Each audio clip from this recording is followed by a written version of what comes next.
Hi, so this is a clip of one of the session that I did couple of weeks ago. And in this clip, I have explained how to understand the code base of an open source project before contributing to it and how to make the best of AI tools like Cursor so that you can speed up your contributions. Also, watch this video to around 1.25x to 1.5x for better experience. So enjoy.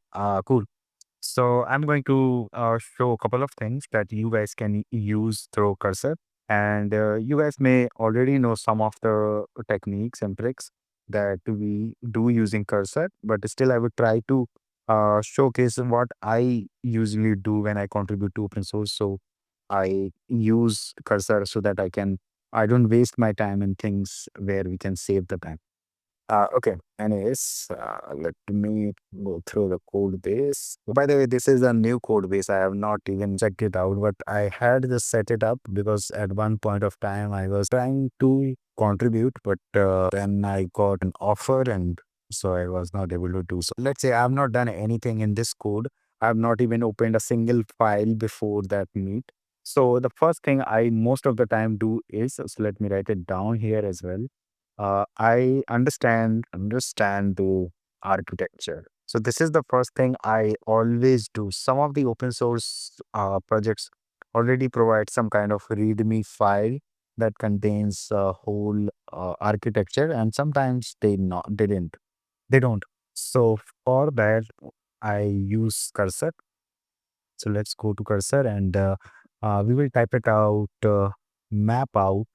We will type it out something like map out the whole architecture of this project and how the flow works in it. Okay, so this is enough. Also remember, this is important. Flow and workflow. Remember these two words because whenever you will implement a feature, before implementing it, you will have to understand the flow. So, see, in programming, there are a bunch of pieces, right? There are some function, there are some class, there's some methods, and something like that. So, but each piece is connected through a particular flow. So a function does one particular thing and the output goes to another function that does something else, and then that output goes to something somewhere else and that does it something else.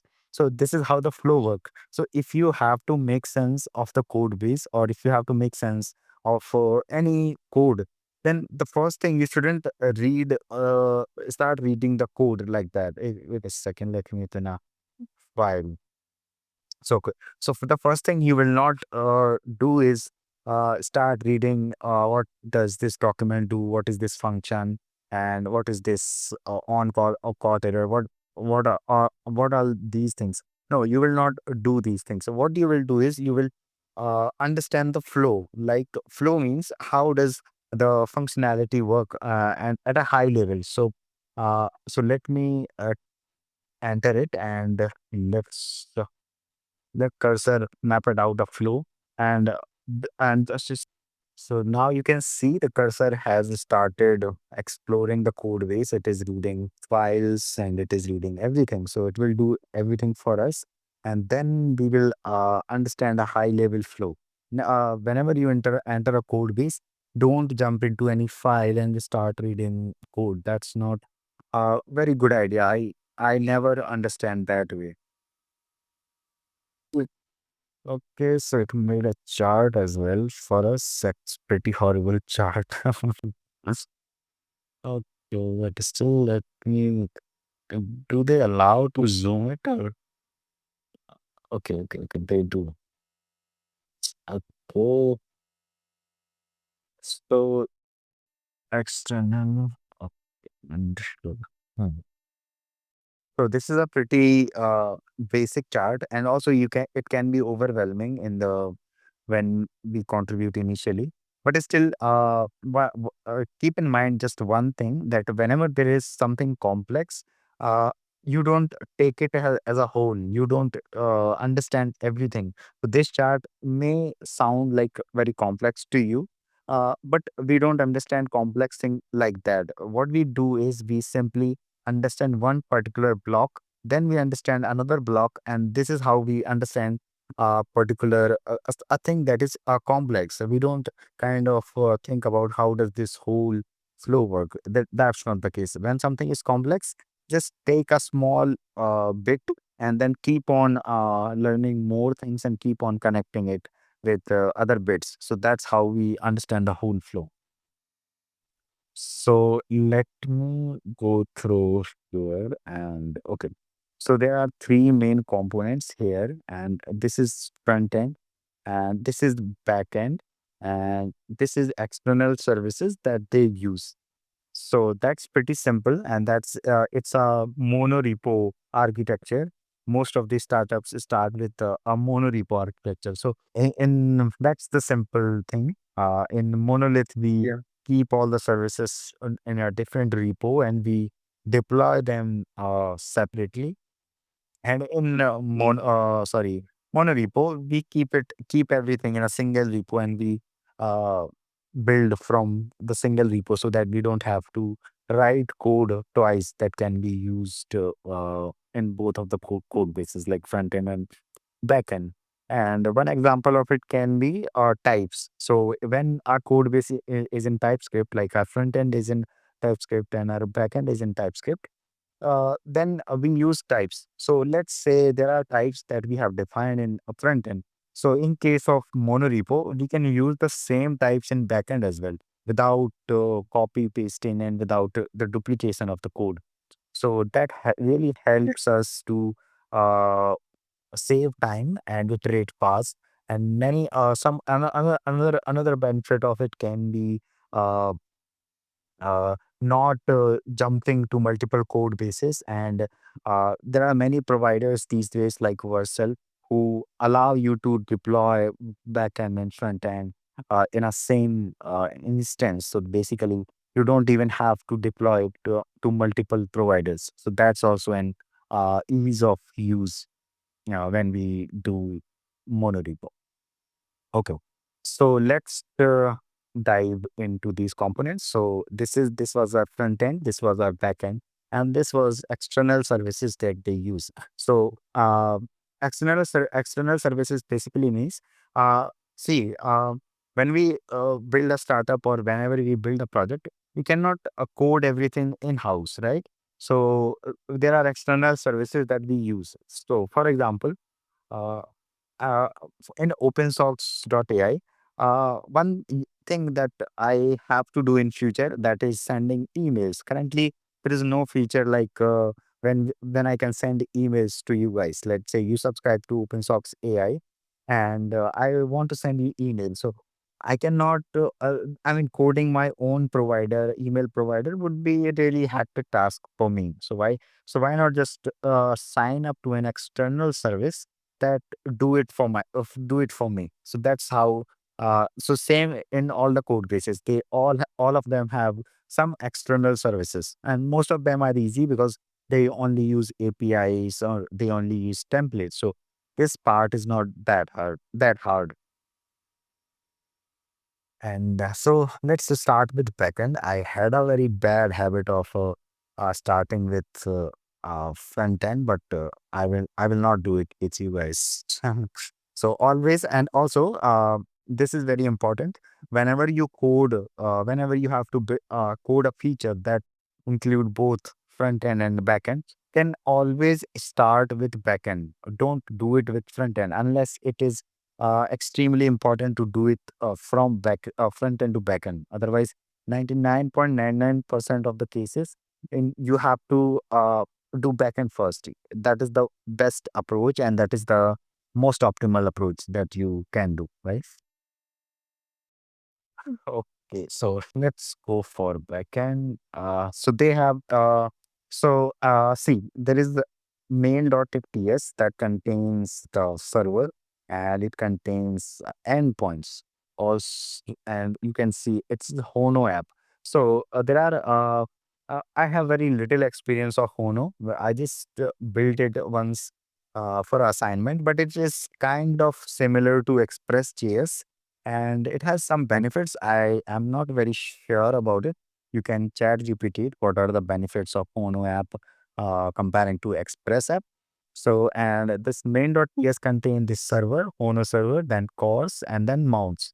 And it has endpoints in the same file, I guess. And there are TRPC. Okay, so they are using TRPC. TRPC basically allow you to use your backend uh, without writing endpoints. So basically, whenever we interact with a backend, we have to write endpoints, right? So whenever in opensox.ai, whenever you fetch some projects, then there is a endpoint in the backend, something like find projects or search projects, and that it is written something like search uh, projects. Okay, something like that. So front end make request on this endpoint, and this endpoint then fetches those projects and return to the front end. And front end, when the front end get those projects, it renders on screen. So that is the typical, most traditional way of front end and back end workflow. But TRPC came into the picture. There was the problem then that we have to first write endpoints, the air types and all that, and then we will be using our backend service. So TRPC came into the picture and they said, okay, you don't need to define your endpoint. That is absolute bullshit. So why not just uh, you define the function? You define a function like se- uh, let me do it another line. Search project. Okay, search project, and something like this one. Okay, so this one. So you just define your function and you simply use that function in your backend, and you simply use that function in your front end. And that's it. You don't need to define anything. You don't need to define your routes. You don't need to add middlewares. You can, in TRPC, as much as I know, you can add middlewares like this thing at some kind of this thing. I'm not very sure, but this is how we can use it, like as we do in Python, we kind of use decorators and all that. So we can, most probably we can define like that. You might have a question like, if they are using PRPC, then why did they define these endpoints? Even though we use PRPC, but PRPC doesn't support all kind of endpoints. So for SAC, that is server side events, so that is used for what we call it, real time uh, communication. Okay, so this is SSC. This is what we call SSC. So whenever we configure it to content type to text event stream, that is basically stream. So it's not like sending data once. It is a stream. So one word is generated, sent it back to front end. Another word is generated, sent it back to front end. So this is a kind of a stream, not a one way or two way call. And so these endpoints, so that is why they have defined these endpoints, because uh, TRPC may not allow these endpoints or may not support these endpoints as of now, most of the time. Also, these are uh, external services kind of things, not necessary, but MCP. So for these, most of the times, or I will say always, people define a separate endpoint. Or also, whenever you are understanding the workflow, don't directly jump into workflow. First, understand the individual components. So, what is this? When what is this? Then what is this one? Then what is this? So, do this first, and then start understanding the flow. Okay. So, what does happen, and how does one message comes from here to here? So, I will do it as well. Zoom it a bit. Oh, okay. Okay. So here is the front end, and it make calls. So here we have mail service. So it make a request to TRPC endpoint. TRPC endpoint make a request to router that handle the that handle the mail service here. And under see zero project zero dot email under the hood use Gmail as much as I know. I'm not very sure, but they use Gmail. They haven't kind of their built-in email provider. So they use Gmail under the hood, and here it goes to adapter like Google have its own and Microsoft has its own. And those adapters fetch those features that it need from the external services. So basically from Google's or Microsoft's code base because they are relying on their functionality. So that is how the flow work. And also, I have to show you the sign out flow. Then there is a user, then they hit sign in or sign out. Then that call goes to this TRPC code that I have shown you just before that. And it goes to this uh, auth feature that we have defined in backend. Also, oh, sorry. I made a mistake. It goes to our endpoint because nothing can directly access a service. So it has to go to a TRPC provider. It cannot directly go to the hooks or auth. It goes to TRPC endpoint. It goes to, and most probably the code for authentication is defined here.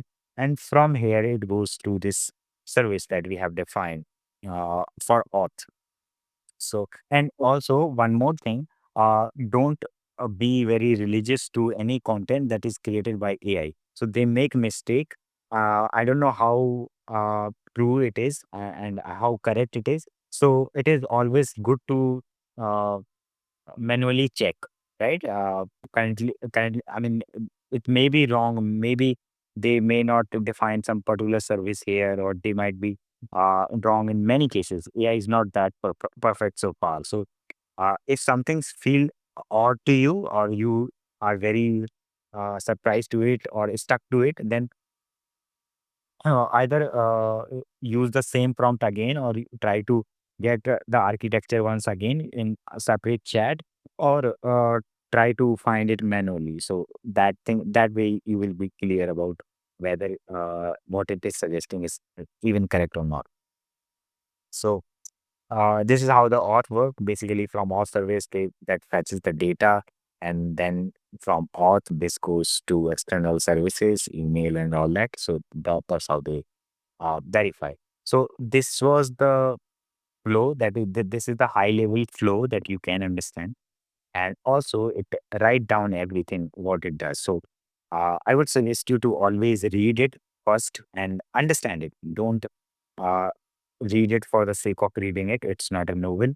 So understand it or read the first line and understand, okay, so this server, the PSA entry of server, the PFX is SSI via render to readable stream server router. And if you don't understand this, then ask this and read it or understand this properly. So read all of these things first, flow, and then read these things, understand, okay, so what this particular file do, what does these things do. And also, you don't need to memorize anything. So don't be like you have to memorize all of that. But when you read it, understand it, and after that, when you will start contributing, when you open a code base or whenever you open a file, basically, then you will already have an intuition of what does that file do.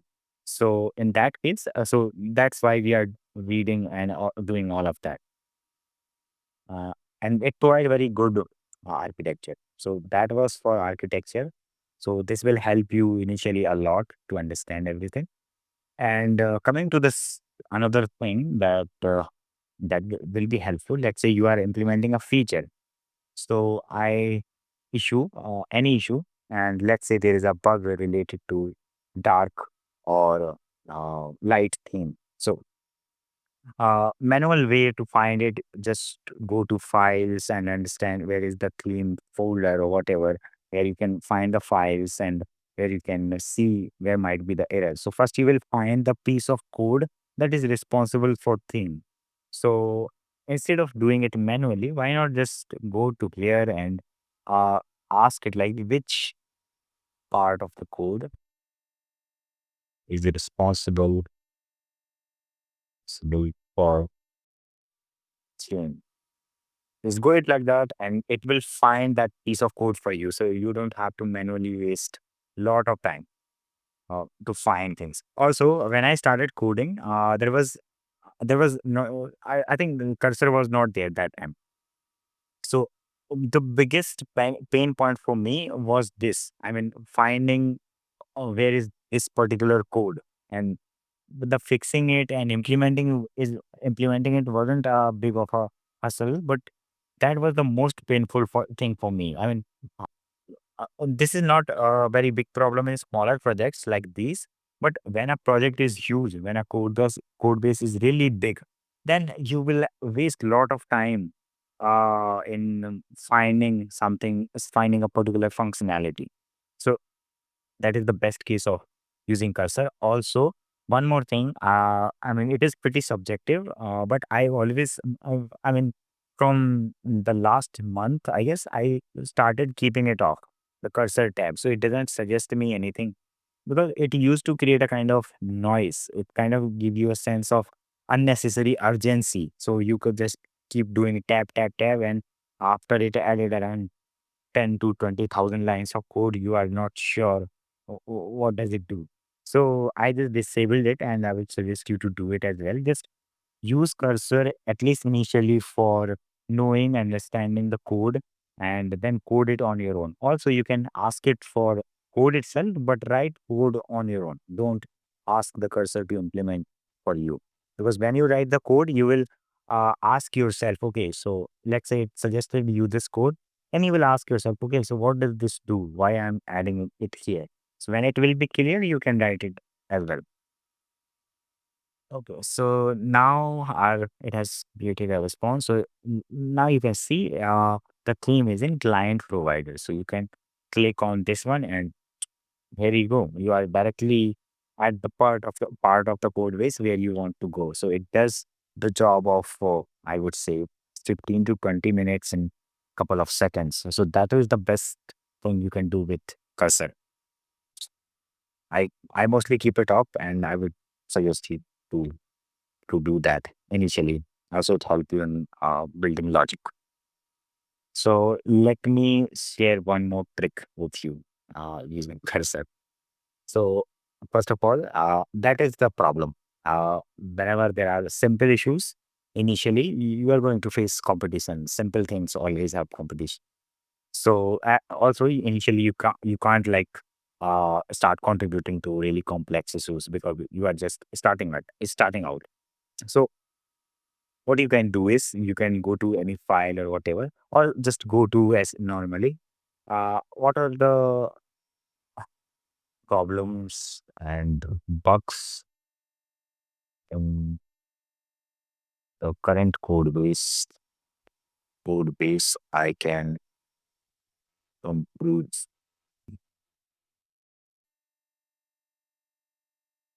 So it will scan the whole code base, and it will write it down the issues and bugs. So, and you can pick those bugs, you can pick those issues, and start making PRs for that. Also, one funny thing, whenever there is a simple issue, I would suggest you to not open issue first. I mean, let's say you find an issue here, you open the issue in the repo, and in the meanwhile, you were just completing the solution. Someone has already raised a PR and contributed to it. Obviously, see, it's an open thing, so it's not a. I won't say that it's a wrong thing to complete someone else's issue. But again, you are there to learn on your own, and you are there to make PRs. You are there to make contributions. So I would suggest you issues are simple, and there is very much competition in a repo. Then first find the issue, then a bit clarify it whether it's really needed or not. Either you can ask the maintainer, or you will just get the intuition of it as well, and then start working on it in a different branch. Raise a PR. When you raise a PR, then create an issue, and then connect it with with that issue using fixes hash 7146 or whatever. And so this way, my whole point is your issue or your contribution won't be stolen by an expert who is already making lots of contributions.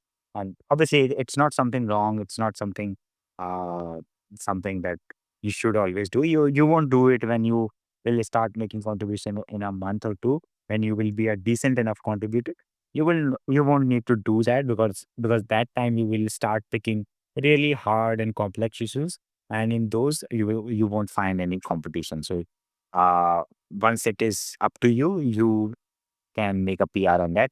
It's complex issues aren't that easy to steal from someone else. I had one more doubt. I have one more doubt.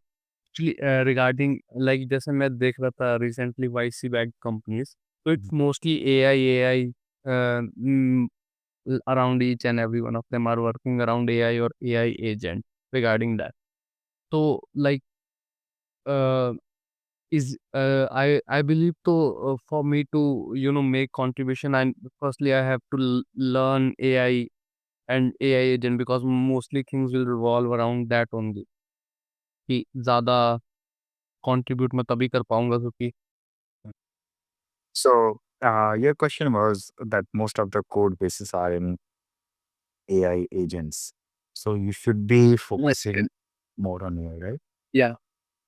Okay. So see, the first of all, while making contributions, or don't be the person who think that you first learn, then you contribute. No, contribute and learn at the same time. So you pick an issue. So my most favorite trick or technique is that I I am a issue focused person. So I let me show you one thing. Mem zero. So I see currently I am not very good at memory and this AI agent thing, though I know lots of things about MCPs and they are using. But let me show you how do I approach issues. I am GitHub. Okay, so I go to issues. Oh, these are the docs, so I am not very interested in that. Let's pick this one. I mean, anyone you can pick any. So I'm a issue focused person. I will pick this issue, and for this issue, in order to fix this or implement this, whatever I need to learn, I will learn it immediately. I mean, fast enough, and then start contributing. So I will not be like the person that I will learn everything that this project required. I will learn only the things that this issue, the particular issue require, and I will learn it to implement it. And I will learn only the things that are required for this issue to only the concepts. So let's say they require memory, but this issue may not require learning whole memory stuff. So I will learn only the concepts in memory that are required for this particular issue. Then I will implement it and fix it. So this is how I contribute. But see, we cannot go with the other pathway because if we have to contribute to, let's say, 2 to 3 projects, then or almost whole time they go into learning things. We will not have time to contribute. So learn and contribute at the same time along with fixing issues. And also, whenever you get free time, extra time, then go to the this code base and try to learn it as a from the high level thing and what is memory from the very broad view. But most of the time, whenever I have to make contributions fast, then I follow the this approach, issue focused. Okay, so here you can see it has pointed out many issues. Like this is the critical one. I'm using raw message encoding that is not URL safe. So lots of issues are there that you can fix. You just create a branch and fix it and then create an issue and then raise up here. So this way, initially you won't have to ping lots of time to maintainers to assign you an issue. And also you will not be depend on the mercy of other contributors to not steal issues from you, right? when there was no cursor, I used to take the file, paste it in ChatGPT, and ask it what are the problems in this code. And there used to be lots of problems, either refactoring or something else, or some bugs. Then I used to fix it like that.